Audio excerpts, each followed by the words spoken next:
I don't know about you, but I'm over it. I'm sick of it. I'm tired of it. I'm exhausted by the insane ability of practically every single company to go around and try to screw you and me every single time. It's actually absurd because now we are literally witnessing the literal playbook that is going to be used against you every single time you want to buy a product or you sign on to a service. And it happened in 4K right in front of our eyes, especially with what happened again yesterday. And yeah, this goes all the way back to Nvidia and OpenAI and everybody else starting the RAM crisis with Samsung and Micron and SK Hynix and everything else in between. Nvidia being so incredibly stupid to think that people are going to go around and still give them money when they're trying to put every other person on the entire planet out of actual work. I'm honestly shocked and flabbergasted that no other company has stopped to them and say, hey, maybe don't do that. Maybe don't screw up an entire world economy simply because you guys want to go ahead and have your golden parachute and create one of the worst financial crises in the entire planet that we've ever had since, I don't know, I'm a millennial, so I've been through like 40 of them already, if you ask me. But really what this all comes down to is the one hobby that I actually have time for, that I actually just want to enjoy on my spare time. And I can't even do that at all right now. No, apparently that's actually possible.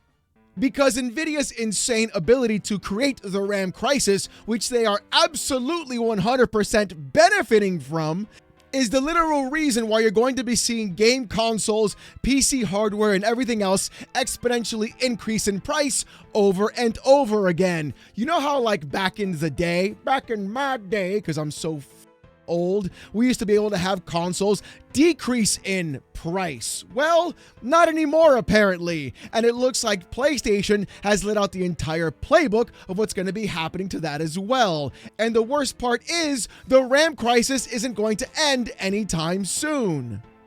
Because according to WCCF Tech, Apple is actively hoarding memory to sabotage competition, creating panic among Chinese OEMs, according to Daishin Securities. With the article from WCCF Tech saying this, Apple is using strategic levers to gain an advantage over its competitors as the ongoing memory crunch continues to unfold, as per new research note from Daishin Securities, saying, we reported on supply chain chatter earlier in April, suggesting that Apple was actively buying up all available mobile DRAM on the market to prevent its competitors from securing enough memory chips.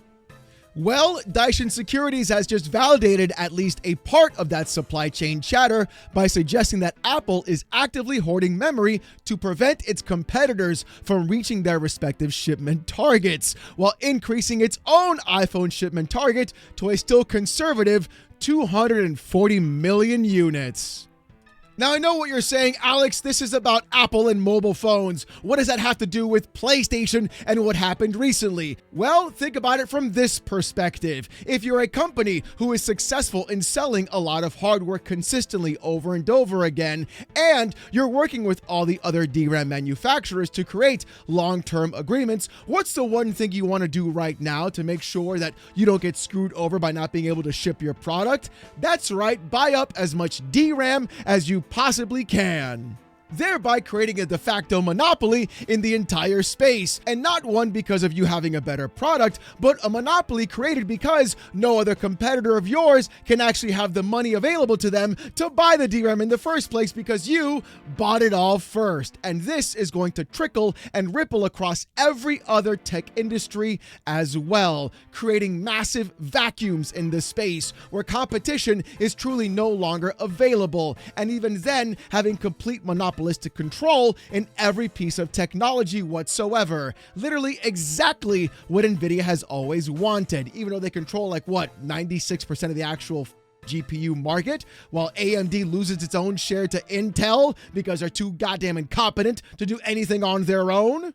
And this is why I'm so angry about this. It's no longer about providing the best product for you as a customer. Now it's about providing just the one option from that one company, so you have no other choice but to spend it on that company or product either. And if you don't buy that product at that exact moment, at that exact time when the company bought all that DRAM, well, you can't wait anymore, because now if you wait, they're just going to increase the price on you because a new batch of RAM that they have to buy increased in price as well, pretty much creating an insane bubble that's ready to burst at any given moment. Yet for some reason, every company is more than ready to bet on it every single time. And you know what? Don't think that it's not going to happen to you either, because even Nvidia is having their own problems with their own GPUs as well. Because according to PC Gamer, Nvidia spent 1,003% more on warranty claims in 2025 than the year before, according to a new report, with the total cost almost reaching $900 million.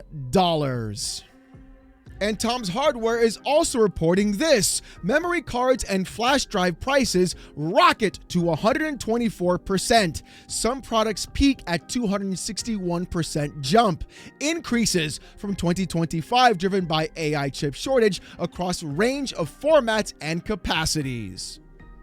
So here we see Nvidia charging you more money for their GPUs, creating a massive RAM shortage across the space, increasing the cost of basically everything, and then at the same time selling you a defective product, having to spend almost $1 billion in replacements for it. Yeah, you know what? The best way to market your product. Oh, we're going to control the market, give you a bad product because of what you paid for, and then we're just going to go ahead and replace it anyways and write that off at the end of the year. You know, Jerry, they'll just write it off. That's really just what companies do now, I guess. But the thing is, this impacts everyone, and we saw it impact PlayStation specifically, especially because now we're seeing PlayStation increase the price of their consoles like we saw a few weeks back. Having the PlayStation 5 Pro launch at $699 and then increase to $750 and then increase again to $900 is absolutely insane. But I think the crazier part isn't the fact that we had a price increase because of all the shenanigans happening on in the space. No,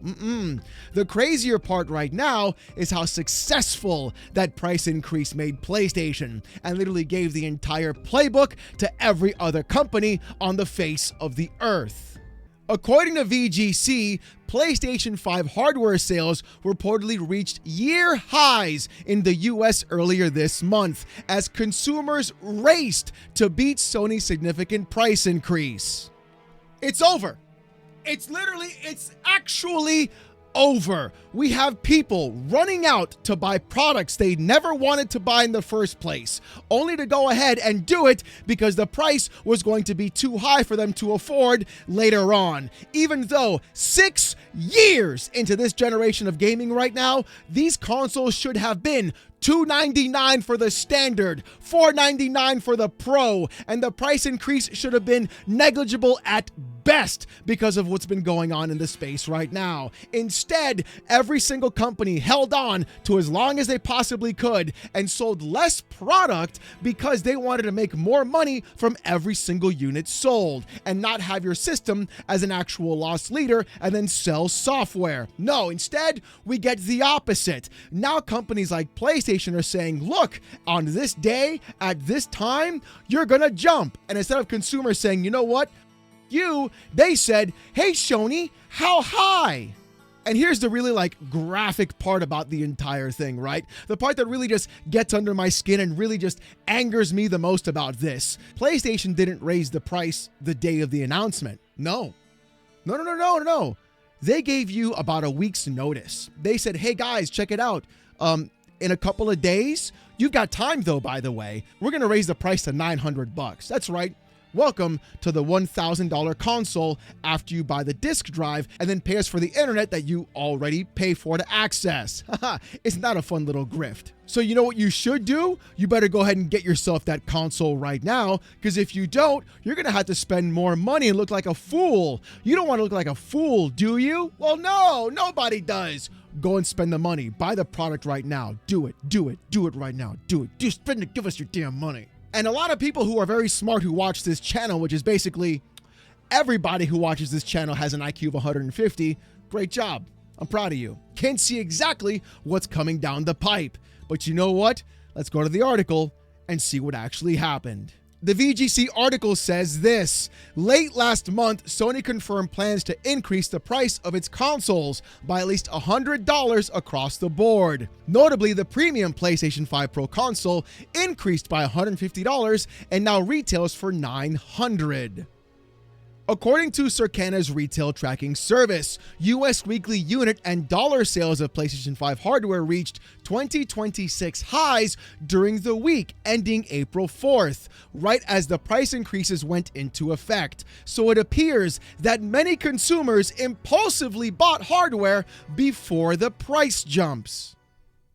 Do you see it now? Do you see the plan, exactly what they want to do to you, so that way they can spike their sales whenever the actual fiscal year is about to end and they want to make more of that sweet, sweet dollary due? This is the plan moving forward, and exactly why I brought up Apple in the earlier part of the video as well. What you're going to be seeing now are companies going around and specifically trying to restrict their competition, either by spending more money on long-term agreements with RAM manufacturers or even SSD manufacturers, going through and saying, hey, in the beginning, we can have this system sell for a pretty decent price. And then instead of lowering the price later on, because technology should be getting cheaper and more efficient as time progresses, because that tech stays older and new hardware is then introduced, we'll keep the price the same because we want to make sure people see value in what they purchase. And then, just before things are going to get flatlining, we'll raise the price instead.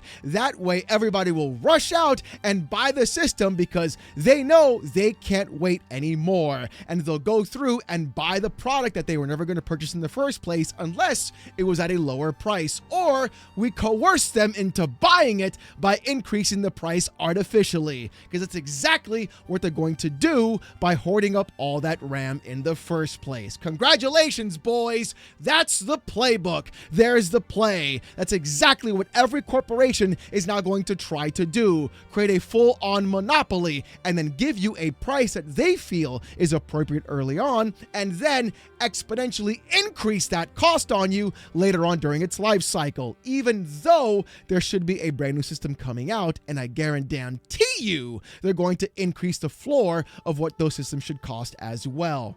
Absolute market manipulation at its 100% finest that you could ever actually see.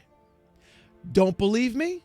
Matt Piscatella on Blue Sky said this: unsurprisingly, U.S. weekly unit and dollar sales of PlayStation 5 hardware reached 2026 highs during the week ending April 4th as price increases loomed. U.S. spending on video game hardware for the week nearly doubled when compared to the same week a year ago. Source: Circana Retail Tracking Service.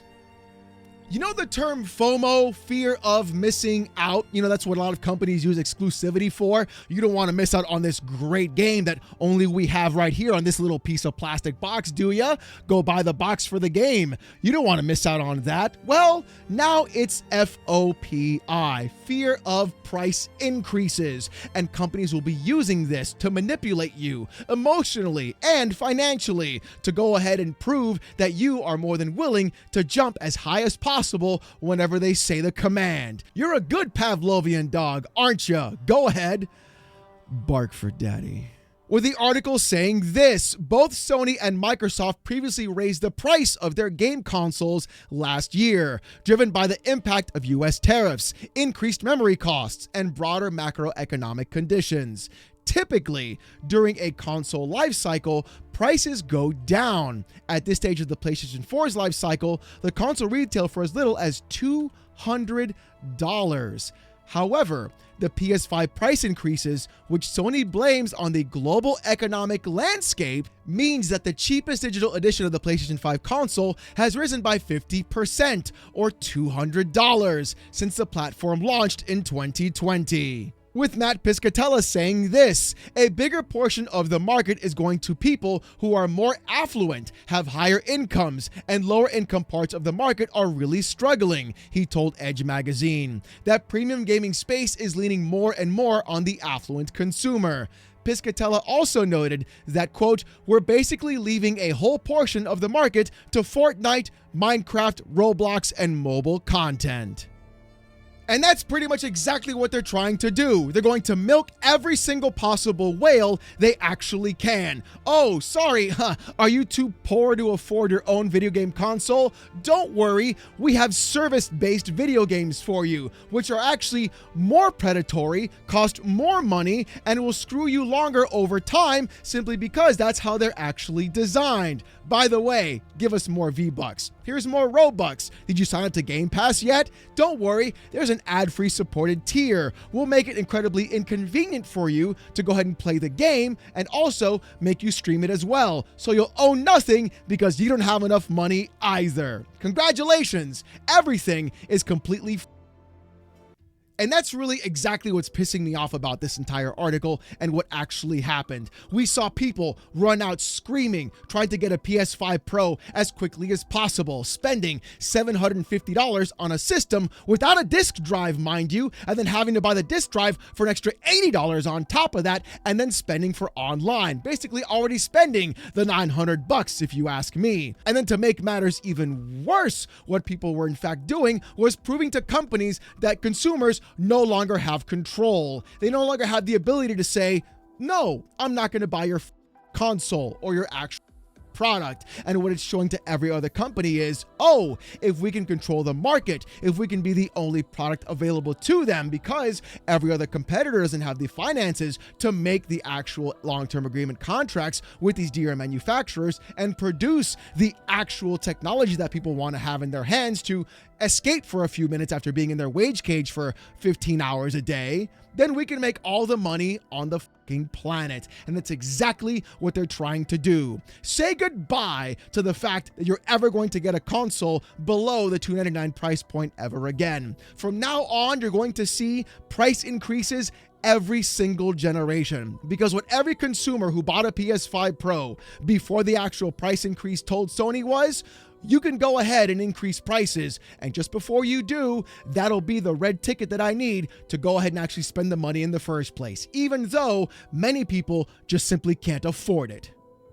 I'm 100% sick and tired of it. I'm sick of the hobby that I love and enjoy being milked like a cow on a daily basis, and then having to hear from these companies that they didn't make enough money throughout their fiscal quarter, even though they're charging us more than ever before on video games. And at the same time, go around and then lay off every other development studio, every other single person there as well, to go through and say, you know what? We're going to replace you with AI because it's the future. Literally, Marvel said that yesterday. I mean, it got so bad right now that even handheld PCs are becoming extremely expensive as well. The Lenovo Legion Go 2 also got a price increase to $1,500 and $2,000 for a handheld.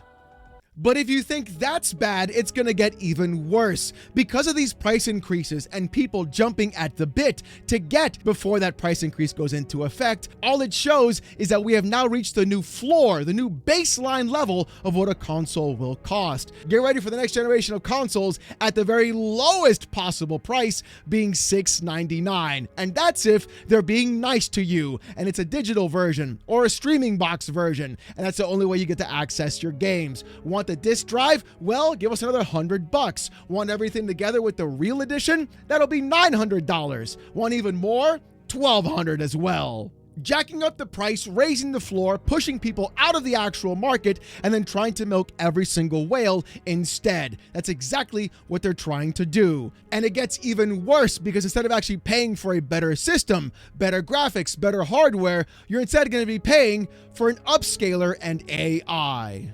Oh yes, that's absolutely right. You're no longer paying for better hardware. You're no longer paying for more power in your system, more RAM, more pixels, more polygons. No, what you're paying for instead is a stripped down PC that is also x86 architectured that is going to be charging you more for actually less, and then using all the beautiful AI upscaling you could ever imagine to actually make you feel like what you bought is actually worth it, even though we all know that's not the case at all. Look at practically every single Nvidia GPU. Look at even FSR and AMD. Look at what Intel is doing. All you see right now are the two big things that are happening: AI image upscaling and frame generation. And that alone just adds insult to injury, with the PlayStation 6 potentially being more PSSR or the pisser AI upscaling rather than providing a good value for the customer and consumer. They're going to go ahead and try to charge you as much as they can while shaving off everything on the back end to make you think that you're getting a better deal. This is incredibly worrisome to me, and it really shows that the gaming industry is as corrupt as everybody in fact says. Watching people jump as quickly as possible, as high as possible to impress Sony by buying a product that they decided to increase the price on, which they didn't even have to do, honestly, because they could have just taken the loss on it like every other proper company should have. Explain that one to me. We can now clearly see that every other CEO in gaming, and even PC gaming as well as hardware manufacturing, is going to take the exact same approach. They all copy each other. Monkey see, monkey do. And they'll see Apple cornering a market on the mobile side and say, hey, we can do the same thing on the gaming side too, and lock away all competition, and then sit there and you have no other choice while they crank the intensity up, make everything hotter, and then charge you over and over again. And if you can't afford their hardware, then what they'll do is they'll put you on a service where they monitor every minute of how you play, as if you're back to being in the 90s with America Online again. Having to go to the grocery store and rip out AOL Time Saver CDs from the actual magazines because you can't afford to pay for the 90 minutes you want to use the internet for on just a weekend. This is why I need the Steam machine. I do. I just need it. I'm done with this. I'm done with the garbage. I just want a little box that plays my Steam library on my desk or on my TV, and that's it. I don't care about my graphics. I don't care about my highfalutin. Just give me the box at a good price and leave me the fuck alone. Because clearly, these idiots and every other corporation have no clue what they're doing, or you know what? They know exactly what they're doing, and instead of being good to their customers and consumers, they're putting everybody over a barrel instead. I would not be surprised if we see Microsoft or even Nintendo do the exact same thing. Give everybody a week advance before they raise the price again due to the memory price increases. And I won't be surprised if next generation we don't see consoles launch at $699 at the very bare minimum and then have a super high tier, ultra tier at $1,000 or even $1,200. But you know what? I want to hear what you guys got to say about this in the comment section down below. If next gen is too expensive, what are you going to do? Are you going to build your own Steam machine? Are you going to buy the Steam machine from Valve? Or you're just going to say, you know what? Screw it. Return to Monkey, going back to retro, because that's honestly where I'm heading myself, basically emulating everything on my Steam Deck instead. But speaking about what you gotta say, here in fact is the comment of the day from yesterday's video. With Xenos_N saying this: I'm so sick of corporations trying to get monthly payments out of me. Brother, welcome to the party, pal. I just want to buy a product one time, and if the product is in the market for multiple years, I want the price of that product to decrease over time so I can buy the product as well. That'd be nice. But even with all that happening, if you want to see more of this kind of content though, more PC port reviews, gaming news, Steam Deck videos, fanboy content, and even live streams every Saturday night, subscribe to the channel. If you want Discord access or emotes during live streams, become a YouTube member. It's as low as $1. Look, if you don't want to spend the buck, don't sweat it. Just come on down Saturday nights, 8:45 p.m. Eastern, live right here on the channel as I wear a banana suit and get insulted with TTS. It's a hell of a show. You don't want to miss it. Saturday nights live, 8:45 p.m. Eastern, right here on the channel. And if you want even more of me, don't even worry, baby. I got you. You can check out Oh No, It's Alex Gaming. Link in the description down below. I put a video out every Monday and soon probably going to be streaming daily there as well. Basically just talking about video games themselves or just other things happening in the zeitgeist of games. With all that being said though, thank you guys so much for watching. Hope you have a great one, and I'll see you gooners next time. Peace!